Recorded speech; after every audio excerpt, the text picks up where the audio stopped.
오늘 본문은 마태복음 22장 1절로 14절, 제목은 주님의 초청입니다. 오늘 본문에 결혼잔치에 초청하는 내용이 나와 있습니다.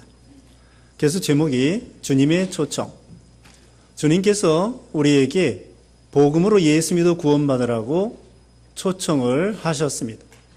그래서 이미 우리는 복음, 예수 그리스도의 복음을 믿음으로 주님의 초청에 응하여 믿음으로 구원받은 우리들입니다. 그렇지만 아직도 우리가 주님과 늘 가까이 하지 못하고 주님을 떠나서 세상주의로 세상에 빠져서 살 때가 많이 있습니다. 그래서 주님은 늘 우리와 동행하기를 원하고 교제하기를 원하고 주님과 뜻을 합하여 한 길 가기를 원하시는 것입니다. 또 우리 주위에는 아직도 믿지 않는 사람들이 많이 있습니다.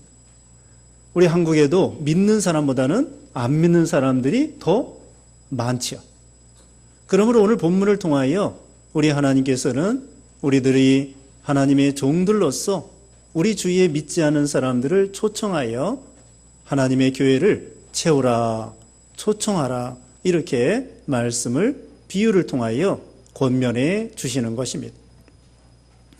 오늘 본문에는 왕의 잔치가 나옵니다. 왕의 임금님이 잔치를 베풀어 가지고, 근데 임금님의 잔치인데 보통 잔치가 아니라 아들의 잔치입니다. 임금의 아들 황태자의 그 잔치입니다. 그러므로 얼마나 호화롭고 얼마나 흥겹고 얼마나 아름답겠습니까? 또 거기에는 부족한 것이 전혀 없을 겁니다. 그리고 왕의 잔치에 나아갈 때에 그냥 거저 오라는 것입니다. 그러니까 왕의 잔치에 나갈 때에, 왕의 아들의 혼인잔치 나갈 때에 축의금 받지 않습니다. 그래서 여기 이제 청하는데 어떤 사람은 이 왕의 아들의 결혼에 초청 받았는데도 불구하고 어떤 사람은 밭으로 가버렸습니다. 그리고 어떤 사람은 또 장사하러 가버렸습니다.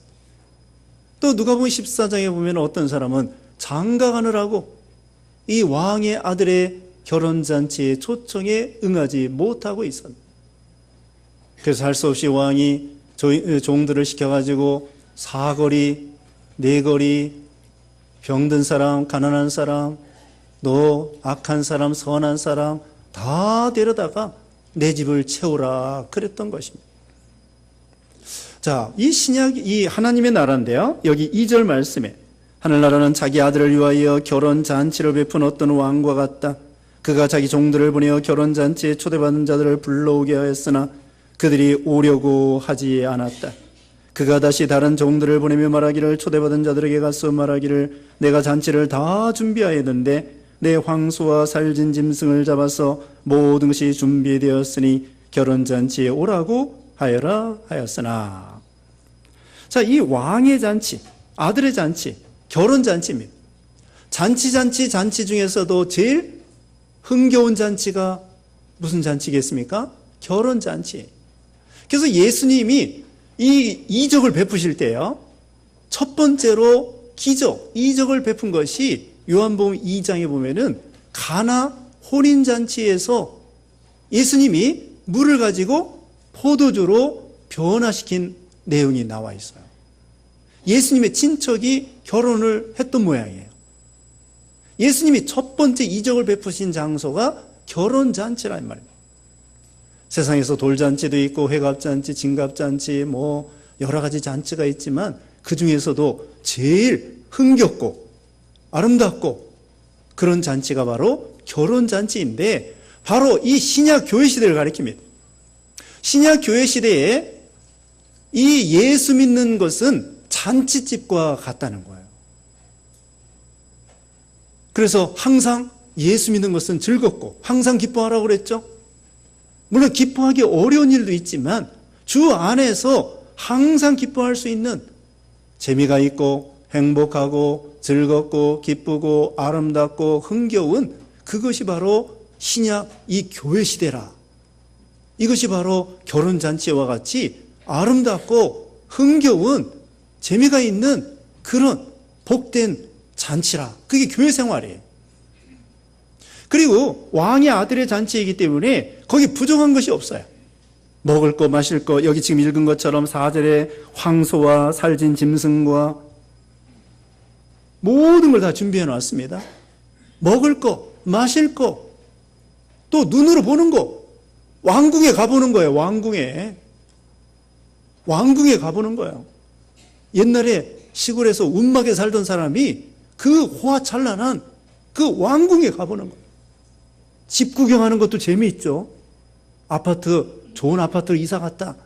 그럼 집들이 하면서 이 아파트 구경도 시켜주고 그런 것처럼 왕궁에 그 방들을 구경해주고 시설을 구경해주고 아주 아름다운 시설도 좋고 먹을 거 마실 거 좋고 또 거기에는 노래 부르는 사람 그런 악기 그런 것도 있을 거고 그 음식 중에서는 평생 처음 먹어보는 요리도 있을 거예요.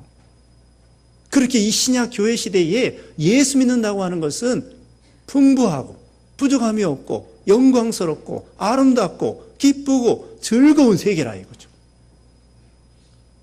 여기 모든 걸 준비했다고 그랬죠? 왕의 잔치니까 뭐가 부족하겠어요?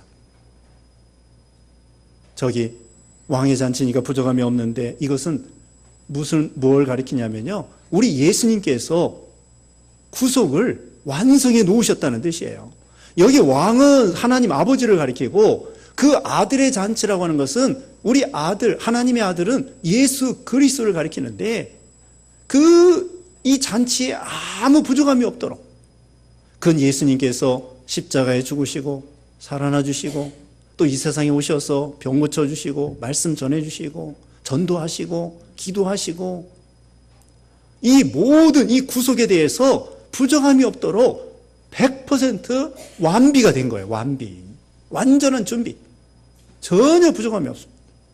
예수님의 구속의 은혜는 전혀 부족함이 없습니다. 100%. 누구든지 믿기만 하면 예수님의 이름을 부르면 구원해 준다는 거예요. 예수님 십자가 죽으실 때에 한편에 있는 강도도 평생 나쁜 짓만 했지만 그가 죽을 때에 예수님을 믿음으로 그 사람도 구원해 주는 거예요. 살인 강도도 구원해 줘요. 어떤 죄를 졌어도 예수님의 십자가의 피는 다 씻을 수 있는, 다 구원할 수 있는 능력의, 효능의 완전한 피이기 때문에 부족함이 없어요. 어떤 한 사람의 큰 죄도, 그 다음에 수많은 예수 믿는 모든 신자를 다 구원할 수 있는, 아무나 오라는 거야. 누구든지. 음식이 부족함이 없어요. 어떤 결혼식에 가면은 손님들이 예상보다 많이 와가지고, 예를 들면은 100명 예상했는데 200명이 왔다. 늦게 가는 사람 먹을 게 없어요. 근데 이 왕의 잔치는 얼마든지 예수님은 완전히 준비해 놓으셔가지고 누구든지 믿기만 하면 큰 죄, 작은 죄 상관없이 한 사람뿐만 아니라 1000사람, 10,000사람, 몇십억이라고 할지라도 믿기만 하면 다 씻을 수 있는, 죄를 씻을 수 있는, 구원할 수 있는 능력의 효과에 그런 완전히 준비해 놓으셨다는 거예요. 그래서 예수님 십자가 죽으실 때에 다 이루었다. 구속 완성해 놓으신 거예요. 다 이루었다. 세상에 어느 누구가 죽을 때에 후회 없이 다 이루었다고 하는 사람이 누가 있겠습니까? 다 후회가 많겠죠. 그런데 우리 예수님은 구원을 완성해 놓아서 누구든지 믿기만 하면 천국 가는 길을 쫙 깔아놨기 때문에 예수님께서 죽으실 때 다 이루었다. 예수님은 전혀 후회가 없으셔요. 이렇게 준비해 놓았습니다.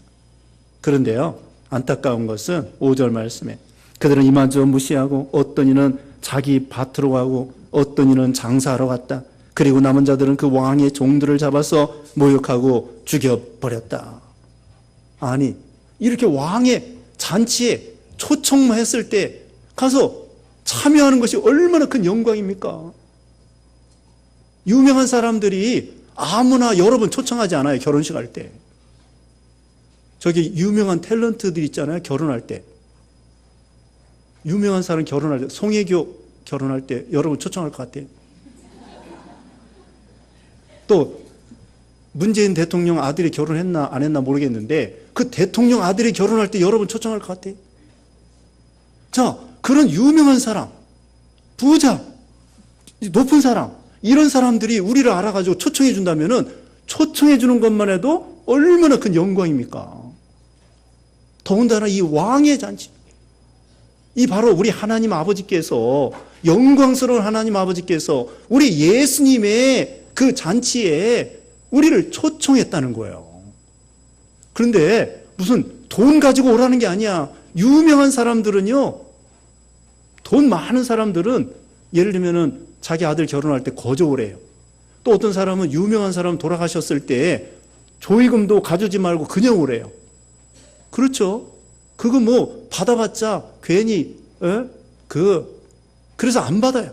그것처럼 우리 하나님 아버지께서도 이사야 55장 1절의 말씀 보면은 목마른 자들은 다 내게로 오는데 돈 없이 값 없이 포도주와 젖을 사라. 돈 없는 자도 와라. 가난한 자도 와라. 병든 자도 와라. 높은 사람도 와라. 낮은 사람도 와라. 누구든지 그냥 거저 오라는 거예요. 그래서 이걸 은혜라고 합니다. 은혜는 뭐예요? 다른 말로 공짜예요. 예수님이 다 완비해 놨기 때문에 뭐 도시락 싸올 필요 없어요. 그런데 안타까운 것은 여기 참 거부하는 사람이 있어요. 이런 왕의 영광스러운 잔치에 이걸 무시해. 그러면서 밭으로 가버렸어요. 장사하러 가버렸어요. 누가복음 14장에 보면은 결혼식 하러 장가 들어서 가버렸어요. 누가복음 14장 20절에요. 십자가의 도가 멸망하는 자들에게는 미련하게 보이지만 구원을 얻는 우리에게는 하나님의 능력이라고 했어요. 이 왕의 잔치를 사람들이 무시하는 거예요. 안 믿어지는 거예요. 십자가의 도가 안 믿어지는 거예요. 그래가지고는 밭으로 가버리고 장사하러 가버리고 결혼하러 가버리고 자기 결혼하러 가버리고. 자, 여기 밭으로 갔다는 것은 무엇이냐? 이것은 물질주의를 가리킵니다. 이 밭이라고 하는 것은 돈 따라가는 거예요. 돈에 생명을 거는 것입니다. 돈이 있어야 산다고 생각하는 것입니다. 하나님과 재물을 겸하여 섬길 수 없다고 분명히 말씀했습니다. 예수님께서 하나님의 일하기 전에 40일 금식 기도할 때에 마귀가 찾아와가지고 돌을 가지고 빵을 만들어 먹어라. 그때에 예수님께서 말씀했습니다. 사람이 사는 것이 빵에 있는 것이 아니라 하나님의 말씀에 있느니라. 사람이 사는 것이 돈에 있는 것이 아니에요. 돈에 생명이 있는 것이 아니에요. 돈과 행복이 비례하는 것이 아닙니다. 물론 우리가 이 밥 필요합니다. 돈 필요합니다. 직장도 다녀야 됩니다. 돈도 벌어야 됩니다. 그거 나쁘다는 얘기가 아니에요. 그러나 이 사람은 이 하나님의 이 보호금을 무시하고 왕의 초청을 거절하고 십자가의 도를 무시하고 돈이 최고다. 돈을 첫째로 하는 사람이에요. 그런데 마태복음 6장 33절에 뭐라고 말씀했습니까? 먼저 그의 나라와 그의 의의를 구하라. 왕의 아들의 결혼잔치에 먼저 갔다가 그 다음에 밭에 가도 늦지 않아요. 예수님을 먼저 믿고 그 다음에 돈 벌러 가도 나쁜 거 아니에요. 근데 이 사람은 예수 믿는 건 뒷전이고 돈 버는 게 첫째예요. 그래서 이 사람은 물질주의. 이 사람은 세상의 물질을 더 가치를 느끼는 것입니다. 영생과 천국과 구원과 생명과 이것을 몰라보고 무시하고 이건 돈이 최고다. 돈을 첫째로 하고 돈이 우상이 되고 돈이 하나님이에요. 참 안타까운 사람이죠. 그 다음에 두 번째 사람은 장사하러 갔습니다. 장사라고 하는 것은 이것은 사업을 가리켜요. 누가복음 14장 19절에는 소 5겨레를 샀기 때문에 소를 시험하러 가야 되겠다 그렇게 말씀했는데 그와 같이 여기 장사하러 갔다는 것은 사업주의, 일, 공부. 우리가 사업하지 말라는 것이 아닙니다. 돈 벌지 말라는 것이 아닙니다. 공부하지 말라는 것이 아닙니다. 공부하고 돈 벌고 아브라함, 이삭, 야곱도 부자였습니다. 다니엘도 총리였습니다. 근데 이 사람은 장사하러 갔다는 건 뭐냐? 사업주의예요. 사업이 첫째. 돈 버는 것이 첫째. 그 다음에 일, 업적, 유명해지는 거. 업적. 유명해지는 거, 명예, 영광, 이걸 첫째로 하는 거예요. 근데 우리 하나님께서 뭐라고 했습니까? 먹든지 마시든지 무엇을 하든지 모든 거 하나님의 영광을 위해서 하라고 그랬어요. 사업하지 말라는 것이 아닙니다. 하나님의 영광을 위해서 사업을 하라. 먼저 그의 나라와 그의 의를 구하라. 야고보서 4장 13절에 이랬습니다. 어떤 사람이 아무 도시에 가서 1년을 유하면서 장사하여 돈을 많이 벌어봐야 되겠다. 그때 우리 하나님께서 말씀했습니다. 너 인생이 무엇이뇨? 잠깐 보이다가 없어지는 안긴이라. 좋아요. 가서 1년을 유하면서 장사하는 거 좋지만 그러나 하나님 제껴놓고 탕자와 같이 하나님 없이 자기의 돈만을 위해서, 사업만을 위해서, 명예와 영광과 업적만을 위해서 그렇게 한다고 하는 것은 하나님 앞에 합당치 않다는 것을 보여주는 거예요. 그런데 세 번째 사람은 뭐라고 했습니까? 누가복음 14장 20절에 장가 들었기 때문에 결혼하지 말라는 거 아닙니다. 그런데 장가 가느라고 왕의 초청에 임하지 못했다는, 이것은 쾌락주의, 정력주의, 이걸 말하는 거예요. 정상적인 결혼을 말하는 게 아니에요. 또 어떤 사람은 결혼하면은 교회 안 나오는 사람이 있어요. 시집이 예수 안 믿는다는 거야. 시집 사람들, 시부모님 돌아가신 다음에 예수 믿겠대. 근데 잘 안 돌아가셔. 언제 예수님 믿으려나? 요새는 오래 살기 때문에요. 그렇게 작정하면 예수 믿기 어려워요. 시어머니 돌아가시기 전에 나와셔야 돼. 아니, 시집가가지고 남편이 안 믿는다. 또 뭐, 시부모님이 안 믿는다. 그래서 교회 안 나와요. 어떤 사람은 대학교 가면 교회 안 나와. 고3 되면 교회 안 나와. 그걸 말하는 거예요. 아니, 하나님의 은혜로 공부할 수 있게 해주셨으니 얼마나 감사해. 진급할 수 있어서 감사해. 취직할 수 있어서 감사해. 그 다음에 대학교 가서 감사해. 공부할 수 있어서 감사해. 돈 벌 수 있어서 감사해. 그렇게 하면서 더 잘 믿어야지. 더 하나님을 가까이 해야지. 그게 아니라 이것 때문에 교회 안 나와. 저것 때문에 교회 안 나와. 이거 핑계 대는 거예요. 핑계 대는 거예요. 핑계 없는 무덤이 없다고 그랬잖아요. 이 사람 핑계 대는 거예요. 아니, 사업하지 말라는 것이 아니라 먼저 왕의 아들의 초청에 가서 즐거워하고 감사하고 기뻐하고 축하해주고 그 다음에 가서도 늦지 않는 마당에 핑계 대는 거예요. 가기 싫다고. 그 다음에 6절에는 그리고 남은 자들은 그 왕의 종들을 잡아서 모욕하고 죽여버렸다. 아니, 왕이 초청장을 가지고 보냈는데 그 사람들을 죽인 거예요. 아니, 초청장 응하지 않은 거, 그건 또 이해가 가는데 하필이면 왜 죽일 것까지가 뭐가 있겠습니까? 죽일 것까지 뭐가 있냐고. 그런데 그 종들을 죽여버리는 거야. 이건 뭐냐? 구약시대에 선지자들을 하나님이 열심히 보내셨는데 그 선지자들을 이스라엘 백성들이 막 죽였다는 거예요. 이사야 선지자, 사무엘 선지자, 물론 이사야 선지자는 톱에 켜서 죽임당했다는 전설도 있고, 예레미야 선지자는 돌에 맞아 죽었다는 전설도 있고, 어쨌든 선지자들이 많은 핍박을 받았습니다. 엘리야 시대도 얼마나 핍박, 엘리사도. 그래서 이 하나님의 종들, 선지자들, 전도자들, 이런 사람들을 이스라엘 백성들이 오히려 초청에 응하는 것뿐만 아니라 죽여버리는 거예요. 그래서 어떡하냐? 여기 7절에 보면은 그러자 왕이 분노하여 자기 군대를 보내어 그 살인자들을 죽이고 그들의 성읍을 불태우고, 군대를 보낸다는 거예요. 하나님 분노해서. 하나님은 공의의 하나님이십니다. 이건 뭐냐? 이스라엘 백성들이 예수님을 거역하고 예수님을 십자가에 못 박고, 그러므로 하나님께서 로마 나라 보내가지고 주 70년에 로마 나라 보내서 이 예루살렘을 완전히 진멸을 시키게 만들었던 거예요. 그러니까 참 이 안타까운 일이죠. 그래서 이 초청에 사람들이 응하지 않으므로 9절 말씀입니다. 너희가 네 거리에 가서 누구든지 만나는 대로 결혼잔치에 초대하라 하였다. 그 종들이 거리들로 나가서 악한 자나 선한 자나 만나는 대로 모두 데려오니 결혼잔치가 손님들로 가득 차게 되었다. 이제 아무데나 가라는 거예요.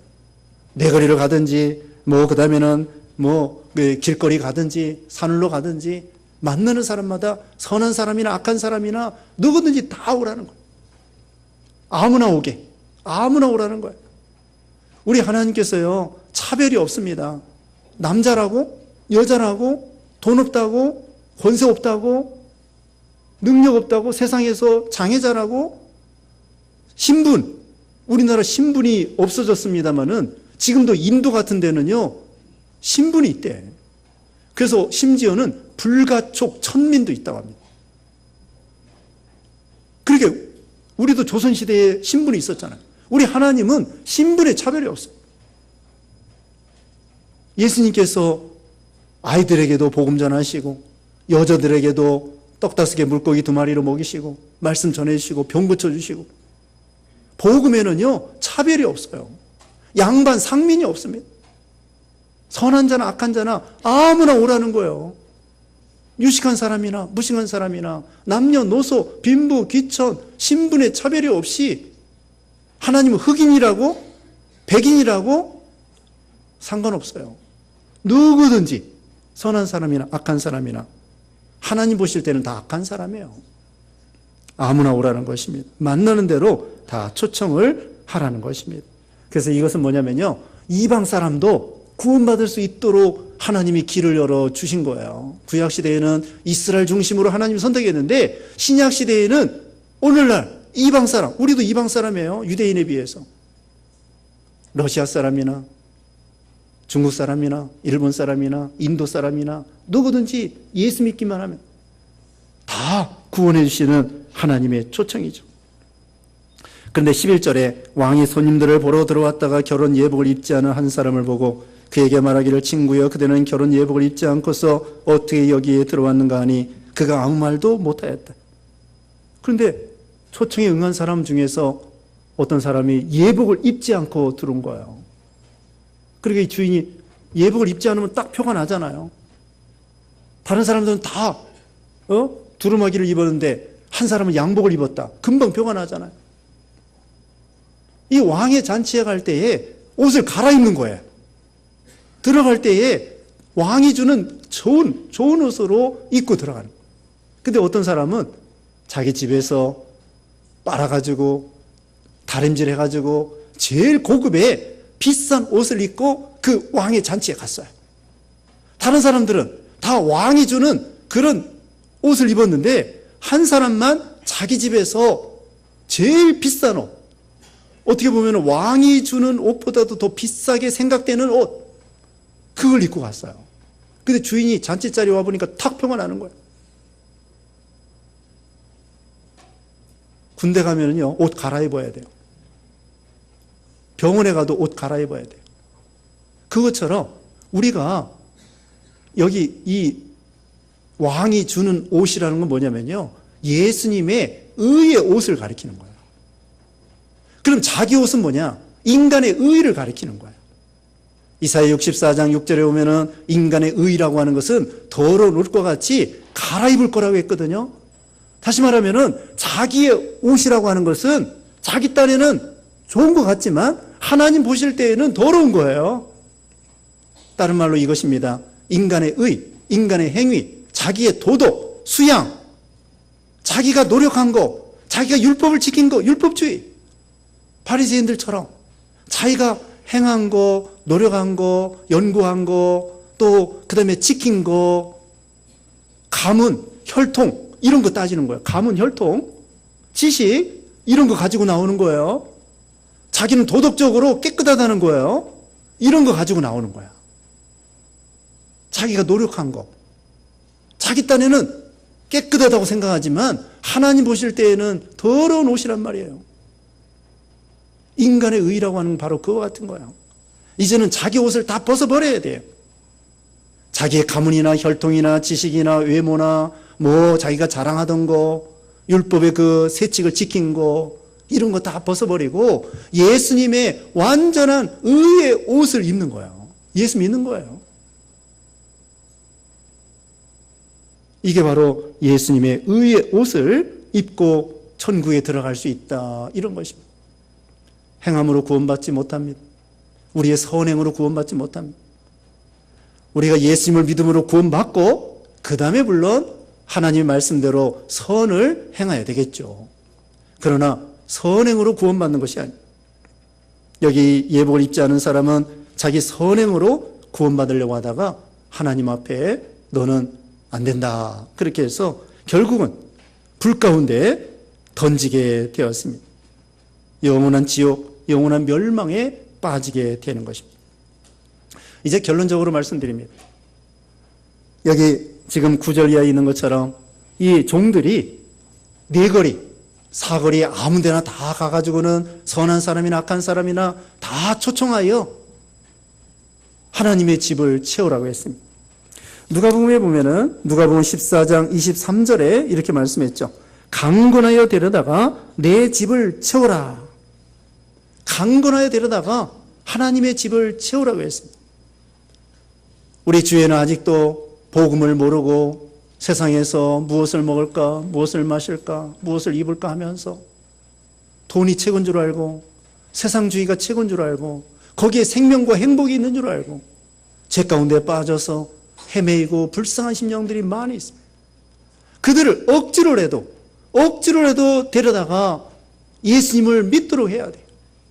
물에 빠져 죽으려고 하는 그 아이에게, 아이가 모릅니다. 우물에 빠져 들어가는데 벌벌 기어 들어가는데 어른이 그 아이가 죽을 줄 알면서도 내버려두면 유기죄, 방조죄는 아니어도 유기죄예요. 직무유기. 우리 주위에 하나님을 모르고 진리를 모르고 왕의 그 잔치를 모르고 세상 것에 가치의 기준을 두고 그게 최고인 줄 알고 거기에 빠져서 헤매이는 영혼들이 많이 있습니다. 우리 그들을 억지로 데려와야 돼요. 지옥 가는 사람 억지로 데려와야 돼요. 어떤 아버지는 위암 걸려가지고 죽게 생겼는데 병원에 안 가는 거야. 그래서 아들, 딸들이 강제로 데려다가 병원에 입원시켜가지고 위암 수술을 시켰어요. 결국은 지금 10년도 더 살고 계시네. 자기는 그냥 암병 죽겠대. 그게 아들, 딸들이 가만히 있겠어요? 강제로 데려다가 병원에 입원시켜가지고 위암 수술해가지고 지금 잘 살고 있어요. 어떤 목사님인데. 강제로도 데려다가 그 병을 치료해서 살리는 것처럼 모르니까 죽을지 살지 모르는 그 사람들에게 우리는 알잖아요. 어떻게 하는 것이 생명길이고 구원받는 길이고 복받는 길인 거 알으니까 강제로 데려다가 교회에 오라고 그러고 초청하고 구원시키고 그러면 기쁨이 오는 거예요. 탕자가 돌아왔을 때 기뻐하는 것처럼 이른 양 한 마리를 건졌을 때에 기뻐하는 것처럼 하나님도 기뻐하고 아버지도 기뻐하고 나중에는 본인도 기뻐해요. 진작 예수 믿을 걸 본인도 기뻐하고 전도자도 기뻐하고. 누가복음 10장에 보면은 70명 전도자가 전도하고 돌아왔습니다. 기쁨으로 돌아왔습니다. 그러니까 우리 예수님께서 말씀했습니다. 너희가 전도할 때에 마귀가 하늘에서 떨어지는 걸 보았다. 너희 이름이 하나님 나라에 이름이 기록된 것으로 기뻐하라 그랬습니다. 복음을 전하면 기쁨이 와요. 하나님께서 능력 주시고 은혜 주시고 상급 주시고 한 생명이 천하보다도 귀중하다. 듣든지 아니 듣든지 때를 얻든지 못 얻든지 우리는 전도해야 돼요. 예수님이 전도하러 오셨어요. 마가복음 1장 38절에 보면은 예수님이 이 세상에 전도하러 오셨어요. 전도하러 오시고 기도하시고 병 고쳐주시고 말씀 전해주시고. 그러므로 전도해도 되고 안 해도 되는 것이 아니라 꼭 해야 돼요. 믿든지 안 믿든지. 믿고 안 믿고는 하나님께 맡기는 거예요.